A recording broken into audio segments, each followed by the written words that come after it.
నమస్తే అన్న, అందరికీ నమస్కారం.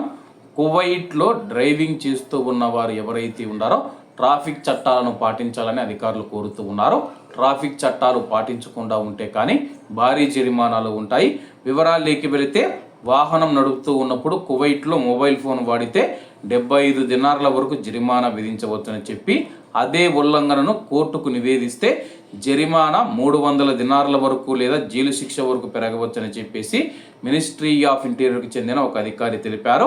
అలాగే మినిస్ట్రీ ఆఫ్ ఇంటీరియర్ భద్రతా మీడియా విభాగంలోని telephone lieutenant colonel Shahin Al Gharib గారు మాట్లాడుతూ, కొత్త ట్రాఫిక్ చట్టం నిబంధనల పాటింపును మెరుగుపరచడం, రహదారి భద్రతను పెంచడం మరియు ప్రాణాలను రక్షించడం లక్ష్యంగా ఒక సమగ్ర వ్యవస్థను ప్రవేశపెడుతూ ఉన్నట్లు ఆయన తెలిపారు.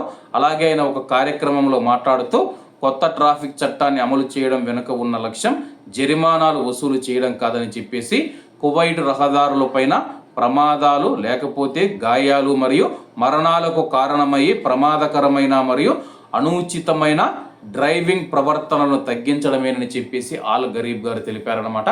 అలాగే రోడ్డు మీదకి వచ్చిన తర్వాత కొంతమంది యువత ఎవరైతే ఉన్నారో వేగంగా బండిని నడపడం, నిర్లక్ష్యంగా నడపడం, అలాగే కార్లతో రోడ్లపైన విన్యాసాలు చేయడం వంటివి చేస్తూ ఉన్నారు.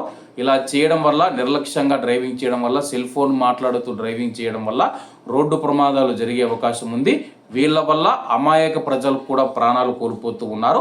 దానికోసమే చట్టాలను కఠినంగా అమలు చేస్తూ ఉన్నట్లు ఆయన తెలిపారనమాట.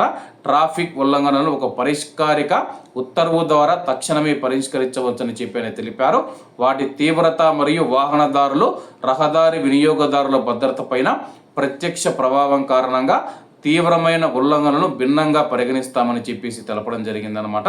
ప్రస్తుతం కువైట్లో మనం చూసుకుంటే కానీ తీవ్రమైన ఉల్లంఘనలకు పాల్పడితే కానీ ఏదైనా మీరు ఒక వాహనాన్ని గుద్దడం కానీ లేకపోతే ఒక మనిషిని గుద్దడం కానీ, ప్రైవేటు మరియు ప్రభుత్వ ఆస్తులను ధ్వంసం చేస్తూ డ్రైవింగ్ చేసేటప్పుడు ఏదైనా పొరపాట్లు జరిగినా సరే కానీ అటువంటి వాటికి తీవ్ర జరిమానా, జైలు శిక్ష తప్పదని చెప్పేసి అధికారులు హెచ్చరిస్తున్నారు.